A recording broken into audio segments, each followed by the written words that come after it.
were like, ooh, he's went up and talked to her. He probably likes her. And then like months later, we ended up, because they knew each other from Bingham. And then months later, we had a game night and we played Secret Hitler. And I was like, thought Chris was cute. And then we became friends.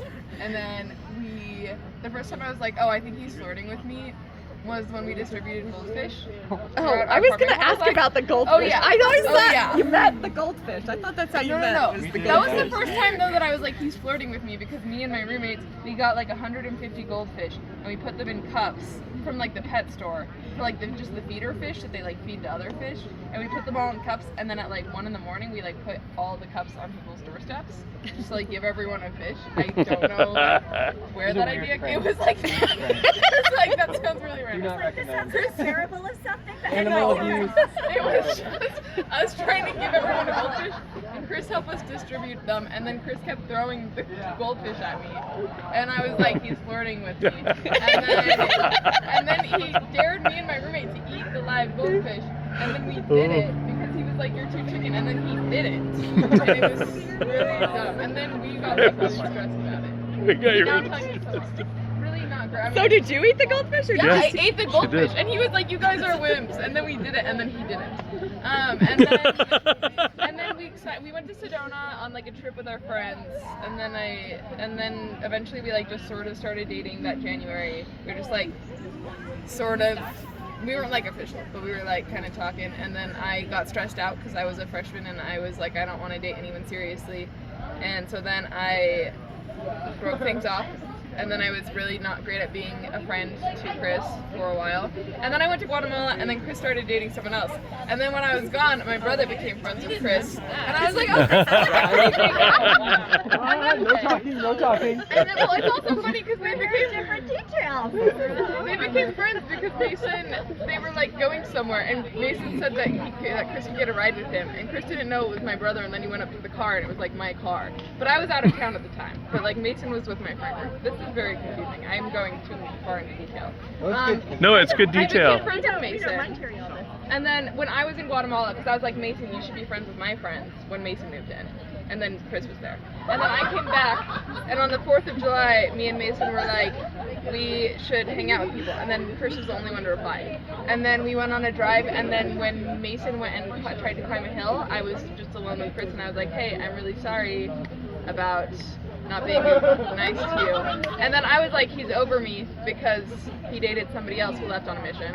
And then, and so I was like, we're good. And then like a week later, I was like, shoot, I like him, because we hiked him twice in a week. And I was just like, wait, I actually really like him, and I don't want to mess this up. And then I went home, I got my wisdom teeth out. I brought Chris back a firefly, because I don't really know where that originated from. But I brought him back a firefly. Wait, like you on the plane you had a firefly? It was on driving. I drove a little firefly in a jar out for him. That's cool. And it was like barely alive by the time we got there. But it was That's it impressive. still glowed a little bit. And then I gave it to him, and we like talked until like 4 a.m. and then he kissed. I was The firefly's last words were true love. Exactly. The firefly did a lot for us. The sacrifice was worth it. And so then we sat on the porch, and we talked for a really long time, and then we kissed. And then I walked home, and I was like, and I remember I sent a voice message to my friend Amy. She's gonna be here tomorrow. And I was like, Amy, the guy I told you about when I was home, I kissed him. And then we dated for a while, for like 5 months. And I went to Colombia, and I went to Colombia for like a month and a half of that. So we were kind of long distance. Then I went to Kentucky. Then I left on my mission. And then like a couple months into my mission, I was like, hey! And then I stopped writing Chris again, because I was always very worried that I was going to come back and just marry him immediately, and that stressed me out, and I was thinking too much about it, and it made it hard for me it just stressed me out, and I don't like feeling stressed. And so then I stopped writing him, and then one time on the mission, Chris said, or my brother literally was roommates with Chris, by the way, with literal roommates. I heard nothing about Chris for a year and a half, except for like one time where Mason said that Chris had a girlfriend, and then I like cried the next day, and then like a few weeks later, but then like Mason never updated me, and then like a while later I was like, so does Chris still have a girlfriend? And Mason was like, no. I'm taking so long. I'm gonna shorten this. No, it's good. This is great, Katie. It's a really The real meat and juice of oh yeah. Yeah, because Chris didn't tell us anything like No, he little didn't, he didn't mention fireflies. He didn't even mention kissing, which was Yeah. Or goldfish or fireflies. Oh yeah, I did. Guatemala. Yeah, oh, Sorry, we did I'm telling your Guatemala. side. Keep going. And then I came back from my mission, and then I saw Chris, Chris texted me, and we like texted a couple times, and then I saw him, and then I was like, if I start talking to him, I'm gonna be really confusing because I'm gonna like want to talk to him, but then I'm also not gonna want to date him. So then I was like, I think we should just not talk. And then I really stuck to that for a while. And then he left to Alaska, and so he was like off the grid as well.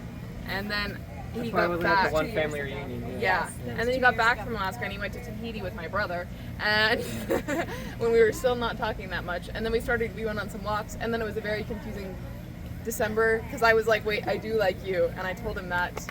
And then I was also about to leave for another 4 months, and I went to Europe, into Guatemala, and in Guatemala, Chris, I was not being very good at like calling him because I was very distracted and busy.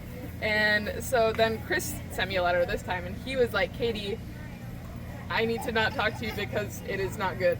And then, yeah, and so this is Valentine's Day Eve. So he sent Bad that. timing on my part. And then I made a bunch of pancakes for everybody Not a at my good move. hostel to cheer myself up. And I had a really good Valentine's Day. But they were really, they were nice. And then that time I was like, that was it. That's over. And then I told my aunt that when we were in Colombia, hence her talking about that.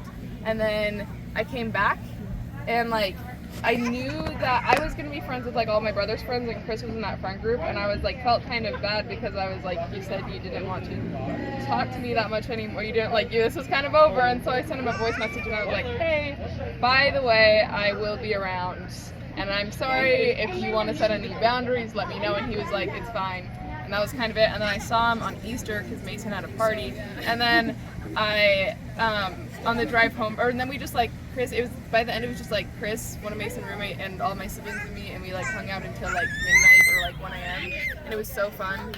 And we just like literally immediately started dating after that. Like I went home and I was like, shoot, Chloe, that's my sister. And I was like, wait, Chloe, I think me and Chris might start dating again. And then we just started dating again after that. Every time we like have dated, it's been pretty chill. Like this time it's been like, once the time was right, then I'm not super scared of commitment.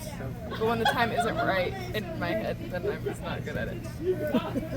So that's a really long story, and now we're here. That was awesome. I hope you guys are all taking notes.